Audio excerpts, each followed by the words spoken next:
What's up, everybody? So in this video, I'm going to talk about my 3 favorite plugins that I think you should have to help expand your music production toolkit, and it's been a game changer for me, and it should be a game changer for you. Let's go.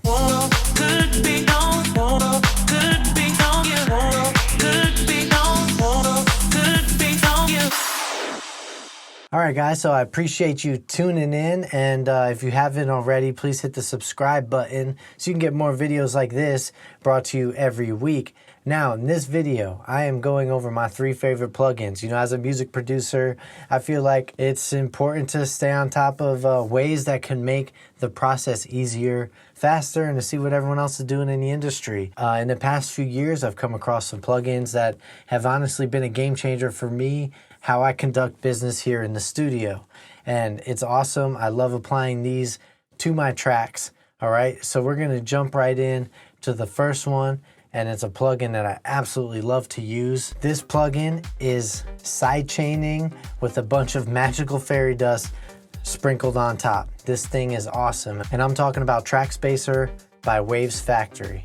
This thing is legit. What I think is really cool about it is that you can sidechain, say example, like your kick and bass, which is a common thing to sidechain, especially in dance music, is you can take the Trackspacer on your bass track and choose, you know, you can put a high pass filter or a filter on the frequencies that you want to keep. So maybe you have a bass that's, you know, got a lot of like distortion and it kind of fills up like the mid-range, and you don't want to have that pumping, you just want to pump the low end. Then you can filter out the top range of it, or down to say 200 hertz or 400 hertz, whatever is going to be good for your track. But I think that's really cool. You can do the same thing with vocals and keyboards. Pick out the certain range of frequencies that you want your keyboards to be impacted by your vocals without completely dumbing that instrument. So I think that's awesome. A friend recommended it to me and I use it on my tracks. The next one is I Heart New York, I Love New York by Baby Audio. And this thing is also legit. Okay, I'm a huge fan of parallel compression. I put parallel compression throughout my whole mix. Definitely on my drums to give an extra punch. Now, if you're not familiar with parallel compression, there is a lot of videos about it, but it did come from New York. Like, it was the style in New York. It was about that punch you in the face type of mix that your elements would really stand out. And so it can be used on vocals, it can be used on your bass, your drums, but this plugin is dope because you don't have to set up additional aux tracks or more buses to send an audio signal and then set up a compressor. This is all in one, so you can put it at the end of your plugin chain as you're doing your mix or whatever you want to do to add that punchy sound. And this thing is really effective, super easy. There's only essentially like 3 knobs or 3 dials, 3 things on this plugin that you have to adjust, and you even get a solo button so you can hear what you're doing to your signal. So I like this because I add it to my tracks, like my vocals, and definitely like my kick drum and my drum sub. So definitely hook that one up. This one is huge. I mean, sometimes parallel compression could be the difference of a demo and a polished mix. I'm just saying, it adds a different flavor to it. All right, and another one that I really like to use is Pancake by Cable Guys. This one is also dope. Why? Because it automates the panning essentially to your signal. And that's so huge. I mean, I don't know about you guys, maybe you can relate to this, maybe you won't, but sitting there and automating and setting up like pans for say pads or maybe a vocal filter or something to just, or an arpeggiator to go back and forth from the left speaker to the right speaker and back and make it not sound monotonous or annoying.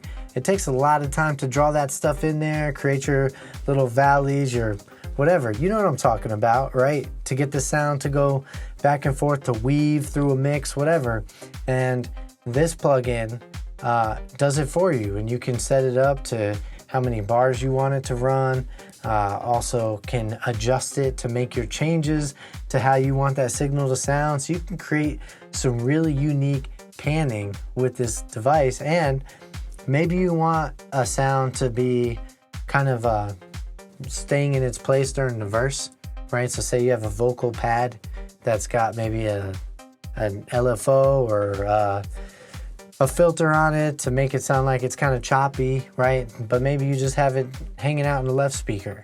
And then in the chorus, you want that thing to start moving back and forth because now you've got the layered vocals, you've got, you know, full ensemble, and you want this thing to just kind of add some extra ear candy and like distract the listener. And I think it's a really cool plugin to have, and I've absolutely loved using it to add that extra sound, like, and it saves me time. Automation takes time, and the fact that it can do it in-house in this plugin, huge game changer. So I know that artists like Armin van Buuren, he uses it, and I actually saw this in his masterclass. So I got it and no regrets, absolutely love it. And I think this plugin's for free too. So who doesn't like free, right? So Pancake by Cable, guys. I think it's free. Check it out. So I hope you enjoyed this video. These are 3 plugins that I felt like were a game changer for me. And I want to help you guys out as well, because if we're in this, I think we should be in this together. So if you've got plugins that you think I should add or that people should add to their arsenal as a producer or mix engineer, please comment them below. I'm always looking for new ways to improve my process. And again, guys, if you like this video, please hit the like button. Also, don't be afraid to subscribe, and I will see you in the next video. All right, guys, be safe. See ya.